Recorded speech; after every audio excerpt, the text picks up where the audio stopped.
So I want to talk for a few minutes about how I have funded my Amazon business to date and do what I can to maybe describe how I've gotten to a point where I can spend $250,000 on inventory. And, you know, some people spend way more than that, and how to fund my business, because hardly any of that is my money anymore.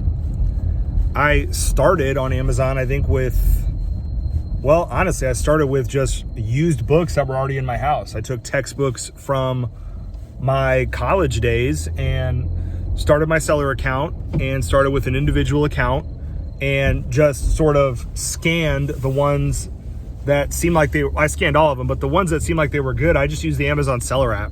Didn't bother with Keepa, didn't bother with anything, because I figured, hey, if they sell, great. And so that's how I started. So I did start with nothing. But then I got a little more curious, a little more bold, and I started to invest some money in buying books. I bought books for $1 at stores and whatnot. And anyway, I did books for a while. And eventually I got to this point where I wanted to take the next step. And so the next step initially for me, I bought $300 worth of Risk board games.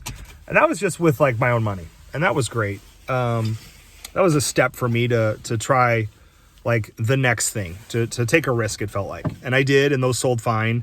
And ultimately I decided, because of the price tanking, because of other stuff, I didn't want to stay involved with that particular supplier of board games. Didn't feel like a way to grow. It just felt like a way to just get a few extra bucks. Eventually I found an appliance parts supplier, which I found completely randomly, by the way. I actually needed a part for my dryer. And so I went to an appliance parts store and I saw an advertisement for wholesale accounts. And I'm like, oh, I'm kind of looking for that. So I called them up and tried them out. I think I invested $300 and then later $500. And all I did was make my money back because, again, of price tanking and whatnot. So eventually I have a little bit of cash and I sunk it all back into the business for 18 months. So if you're trying to make money on Amazon and you're trying to do anything quickly, it's just not going to work unless you know exactly what you're doing, unless you've bought a course, unless you have help, unless you got somebody like a mentor, sitting over your shoulder helping you. The best way to do it is to slow roll it. Start with a little bit of money and just let it build. And what you need ultimately is proof of concept. Proof that the first thing works and then the second thing, and just start testing out inventory, because eventually you'll need a proven system. It's not going to feel right to scale a business unless you know absolutely rock solid what is going to sell. So that's what I did for 18 months. I did a lot of experimenting with my own money, and I was just ready to say, all right, if this money flies away, then, well, I tried something. I did what I could, and it was worth the gamble, and my money's gone or whatever. And thankfully that didn't happen. So I did a lot of experimenting and started to compound my money. And eventually I had a couple $1,000s sitting there, and that felt kind of nice. But eventually I did know exactly what would sell. When it hits the warehouse, it's going to sell. I'm going to make this amount of profit. It was really consistent. And so at that point, I felt comfortable getting a credit card, a business credit card specifically. And I applied for that with my tax ID number. And I don't think much else. You give your personal info, and if you're a sole proprietor and you have a tax ID number, you can get a business credit card. So I got a bunch of Chase cards. I think I got 2 different ones, and that helped me a lot. So for the next year after that, I still was just rolling profits back in, and I used somebody else's money, the bank's money, to generate a profit for myself. And that was awesome. I think the first one had a limit of $3,000. The second one had a limit, I believe, of $5,000. So eventually I had $8,000 to play with. And I think I spent about $2,000 a week. So that would last me pretty good throughout a month. And I made money off of that money. And that was nice.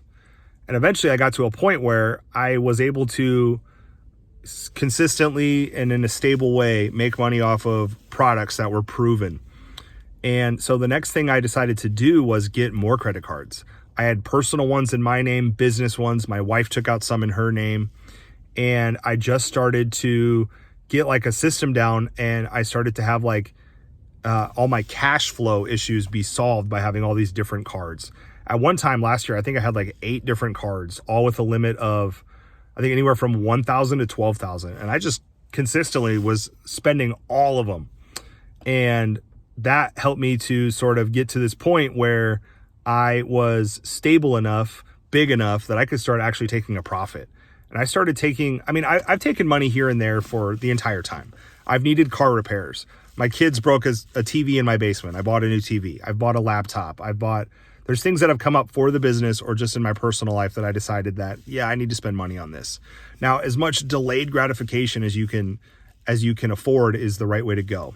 If you cannot touch the money for a long time, then don't touch the money for a long time, because eventually this thing will produce enough money for you to live on, or at least make some investments with. But it does take some care, some time. You got to nurture the business. So about a year ago, I got a couple of cards, and in the past year, I had like 8 cards moving at the same time.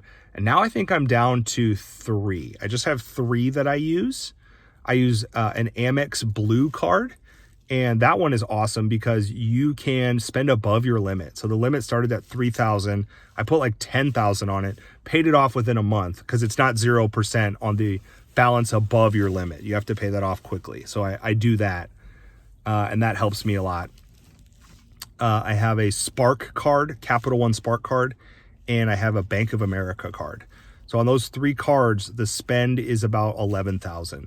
And then because of good credit history, because of just my bank records, my bank has offered me a line of credit. And that's the main thing I use now. Now that money costs money. The main benefit of a 0% credit card is if you use it correctly, it's free to borrow money, usually for the first year, sometimes 18 months. And that can be a great deal.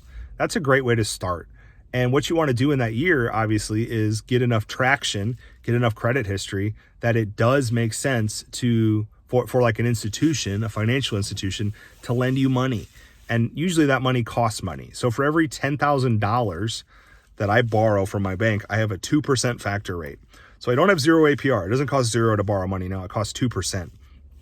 But we all know the concept of arbitrage, right? Retail arbitrage is where you buy a product at X percent and you sell it at Y percent, and you arbitrage the difference in the percentage. Well, money's the same way.